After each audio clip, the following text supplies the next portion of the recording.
Hi everyone, and welcome to this week's episode of Like, Share, Follow. And this week I have Jade Dor, who is a USC grad, and Jade is now a content and communication specialist at GoLogic Group. So welcome, Jade. How are you going? Thanks, Karen. Yeah, good, thank you. How are you? Yeah, good. And so it's been a little while since you were last in my classroom at USC. So Yeah. tell me, what have you been doing from then until now? Yeah, cool. So I finished my Bachelor of Public Relations, I think it was back in 2016, so it was a while ago. And then after that, I went straight on to complete my Masters of Professional Practice in Creative Writing. So I finished that, I think, mid-2018. And then after that, I got my first full-time job as SEO and content specialist in February 2019 for a debt management company here on the coast. So I was there for almost 2 years. And then after that, I'm now working as, content and communication specialist for GoLogic Group. And I've been here for about 3 months. Excellent. So tell me more about GoLogic Group. What do they do? Yeah, so we're a online fax service. So go fax, and then we've also have a few more products as well in there. So we've got Notifier, which maybe we'll be launching soon. We also offer SMS service as well. So we mainly target businesses in like the healthcare industry, finance, government, just basically industries that still have fax machines ingrained in what they use like today. Yep. Excellent. And you were telling me before, so normally we have this session on at 12:30 on a Wednesday, and you messaged me and said, look, can we push it out a little bit further out to like 1, because I don't want to miss lunch from our in-house chef. So, and then we were just chatting before the show. So GoLogic Group also gives their employees a free massage every month. So yeah. Oh my goodness. Yeah, there's a lot of perks, which is great. Like when I got the job, I didn't think they were real. I was like, oh, this is a good advertising ploy. but no, it's awesome. And like it just makes you never want to leave. So I think we'll be here for a very long time. Yeah, well, like it sounds amazing. So tell me more about your role. So what are you actually doing there? What does a content and communication specialist actually do at GoLogic Group?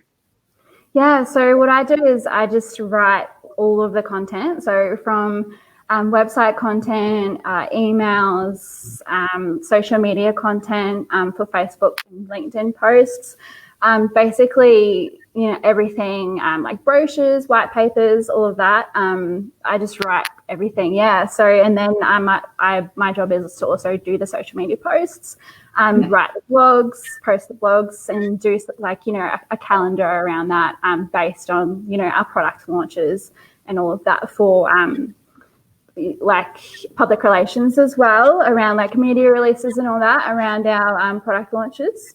Yep. Right. So, I mean, and clearly that's where your skills in professional writing, creative writing, PR, communications have all really helped. Yeah. So, like, how many years did I do at university? Like 7 years at university, and most of that was just I did Bachelor of Creative Writing and then Masters as well in that. So it was just like learning like all these different writing styles has really helped, and being able to actually like put that into my profession, like actually work and enjoying what you love is amazing. Yeah. And so tell me, what do you think made you stand out from other people going for the role at GoLogic Group? Well, not just GoLogic in particular, but I feel like I got really lucky with my applications, but I feel as though it's something that if you're a go-getter, if you want to learn, you've got ambition and you have like a willingness to learn new things and actually get out there and just do the best you can. I feel like that's a really good, it's going to put you in front. Also, I guess personally for me, like coming from doing my Masters of Creative Writing, a lot of people wanted to actually just go straight from there and get their book published, which is what you want to do. And I do want to do that eventually as well. I've got, 3/4 of a novel sitting there.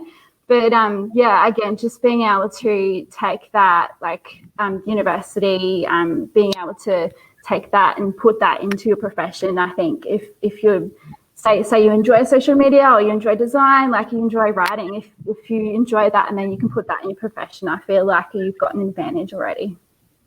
Yeah, and I mean, really, one of the things I really love about social media is there's so many different facets to it. So you need to have that creativity, and you need to be able to write creatively to capture the attention of the people you're trying to connect with. But then you also need to be quite strategic as well in what you're doing, and understand also how to measure how well it's going. So there's so many different sort of facets to it. So I can see how your creative writing skills would really work well for you in your current role. Yeah, definitely. It's just something that you've got to, like, you don't realize that everything you do like has words in it. So it's always really good to be able to use that in multiple ways. Absolutely. And even with social media content, while there's a really strong emphasis on the visual side of the content, the written stuff is just as important, and they work together to actually, to cut through. So that's why you need to have those strong writing skills and sort of the visual eye as well for creating visual content. Yeah, yep, both, yep. So tell me, what has been one of the best pieces of career advice you've ever been given? It'd probably have to be from my very first manager in my role previously. She kept saying this thing over and over, and it was always to dumb it down. So always dumb down your content, no matter what you write. Like, just focus on your target audience and what they're going to be able to understand, what they like reading.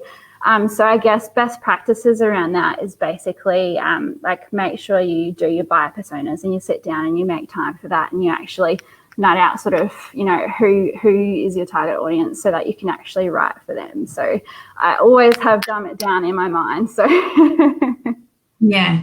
And I mean, and it's true. Like, I think the best communicators aren't the ones who use the longest words. They're the ones who can communicate with like a huge array of people.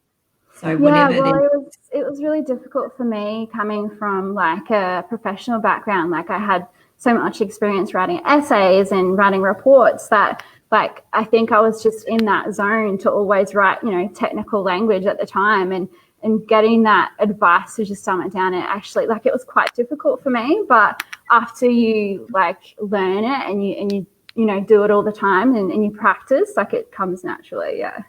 Yeah, and I mean, it's around knowing your audience as well, isn't it? So, yeah. I mean, the way I'd write an academic article is very different to the way I'd write a blog post. And it's sort of, as you said, you've got to learn all those different styles, and you can apply them for different audiences. Yeah, definitely. It's, if you write an academic post, like, no one's going to understand it and you won't get any interactions. So it's definitely trying to, see the difference and know when and where you need to write that particular language. Absolutely. And so, just following on from that, what were some of the skills you learned at university that have helped you in your current role? Yeah, so I'd say, again, through differentiating voices would be the best thing that's helped me out. Again, from doing the Bachelor of Public Relations and actually doing, media release writing, campaign writing, reports and essays, and then from being creative and putting that creative, spark into the writing as well from creative writing, has definitely been able to pull out like the different voices for different brands. So I've always worked in roles with multiple brands. My previous one had about, I think, 6. And this one's getting up there. I think we've got about 4 brands. So it just definitely helps you out, and like, just the practice of writing over that 6-7 year period has been the best. Yeah. And what has been some of the skills that you wish you'd learned at university that you've had to scale up on since graduating? I think the big one for me is SEO, learning what it is, how to understand it, how it works, and how to like apply that to your writing. I had absolutely no idea what the term meant when I left university, and like, keywords are a huge thing for writing. Like, you're always writing to optimize the content, whether it's website or blogs, trying to get it up there so Google sees it. And that's been one of the big things. But I had the opportunity of jumping in to like using tools like Ahrefs SEMrush and Screaming Frog as well. They've been really great in helping with those sorts of things. So don't panic. You don't have to do it all yourself. A few other things that would have been great from university as well, probably learning the basics of Google Analytics, because I use that pretty much on a daily basis for determining like website traffic and, best performing pages. And also, again, like using understanding email automation through like CRMs, like HubSpot, Salesforce, or Zoho. Like I feel as though no matter what company you end up in, you're always going to be introduced to a CRM of some sort, and that definitely is good knowledge to have. Absolutely, and you'll be pleased to know that we do cover a little bit of SEO now when in the writing in second, third year of the social media degree, and we do touch on Google Analytics in our analytics course. So yeah, but when you were at USC, we didn't have those. So yeah, and with the CRM, hopefully one day there'll be more of a digital marketing focus, because at the moment it's very focused on social media. So hopefully we'll be able to extend and include that in the future. Yeah, I mean, social media is such like an integral thing at the moment to get, brand awareness and get your voice heard, because everyone is using it. But yeah, like I said, there are, a few things that I think would be useful as well. So yeah, definitely doing, more digital marketing would be awesome. Absolutely. And so tell me, because you work very closely with social media, what's something, because it changes all the time, as you know, what is something that you've learned, or a tool you've discovered, or a hack that you've picked up in the last couple of weeks that you could share with us? Yeah, cool. Basically, I read I don't know if you've read it, the Hootsuite 2021 social media trend report. Yeah, I read that last week. And one of the big things that stood out for me was that you always need to wait before jumping in on a viral moment. So it just really related to me, considering with coronavirus and all of the companies that sort of, jumped on the bandwagon for that straight up, and then they had to pull their advertising materials because it was insensitive and things like that. So it's always good to just wait for your moment, see what everybody else is doing, and then just, come up with something creative and innovative that's going to cut through the noise and actually get your brand heard. Absolutely. And I don't know if you saw last year, someone put a video together of it was one of those we're all in this together COVID-19 responses from an organization, but it was the same. It was like a montage of, I don't know, about 10 different organizations, but it was exactly the same. Like the music, the vision, the words that they used, and it was just like, how many of those emails did you get that we're all in this together? Everyone is just over it. And I mean, I know that's, still happening in the world today. It's crazy out there, but it's definitely something that you need to be really sensitive around, and just viral moments are really good, depending on obviously what moments that work great for your company and your business. But it's just, I think you just got to step lightly over what you use and what you say.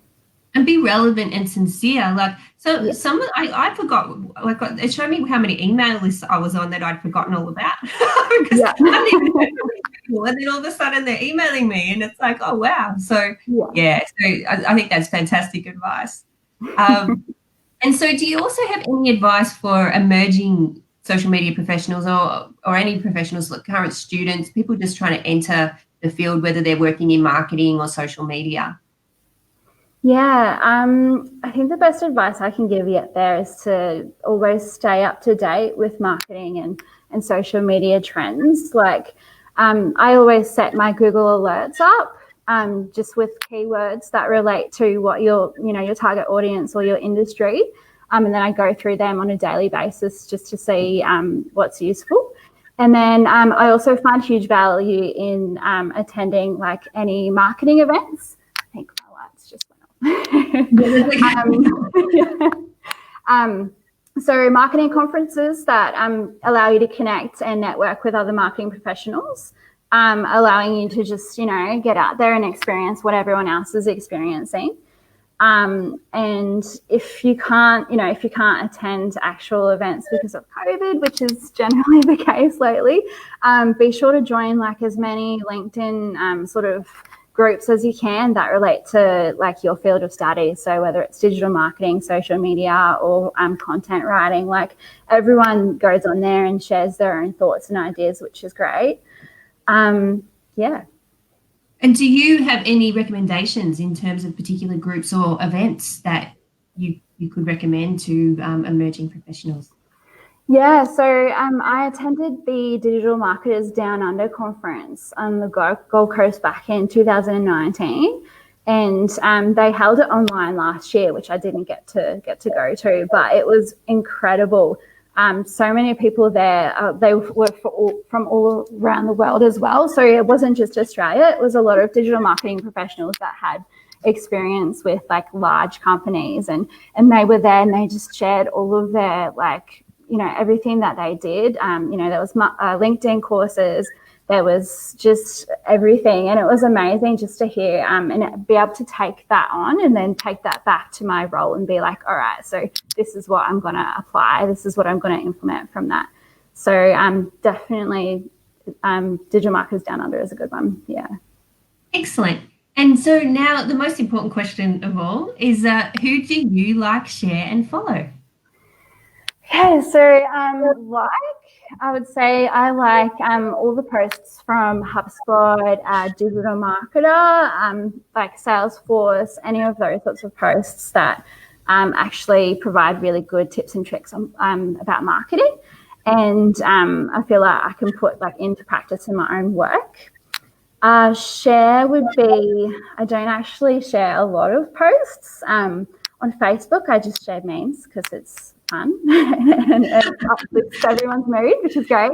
But on LinkedIn, I probably share, again, anything relatable that I come across. Like if I've friended someone that shares this awesome, you know, quote about marketing or something that sounds good that I understand, then I'll probably share that. Yep. And follow one of the people that I follow is Marcus Murphy. I'm not sure if you've heard of him. I met him at the Digital Marketers Conference on the Gold Coast, and I attended his LinkedIn workshop, and he was just really down to earth, and all of the experiences that he had just made complete sense. It wasn't something that like went straight over your head and you had no idea. He was just really down to earth with explaining how he can, you know, how LinkedIn marketing works. So I just follow him, and I find that all of his posts, they're really long, but they always relate to like his family or his personal experiences, and it's just really enlightening and really, really good to read that. Excellent. And if you could tag him in the comments of this video, that would be really great, because I'm sure he's got so many followers. We'll see. Yeah, well, I think other people want to check him out. So based on your recommendation. So thanks. And so we're sort of reaching the end now of our session. So tell me, is there anything else, like any other advice or anything you'd like to say in closing for the people watching? Yeah, cool. I just get out there and give it a go. Like, do your best that you can in university. Make sure you like learn everything you can, just because it's such an integral part. Lots of people probably think that, you know, you go through all the study and then you get into your job and then you just don't use anything from university, but it's the complete opposite, especially in social media and digital marketing, where it's just, you know, it's ever changing and ever evolving, but it's always the same sort of like Facebook's going to be around, you know, LinkedIn's going to be around. So it's just, just learn as much as you can so that you can actually apply that when you get your role. Excellent. Well, thank you so much, Jade. That was really great to hear from you and to see you again after all this time. So I really appreciate you giving up your time, and I'm glad we could fit it in after your I haven't actually eaten yet. So. Wow. Do you know what he's cooking today? Yeah, I think it's potato salad today. Yeah, wow, okay. Well, I don't want to keep you from that. So thank you very much. And next week on Like, Share, Follow, we have Ingrid Deal, who will be joining us. She's from actually in Ireland, and wow.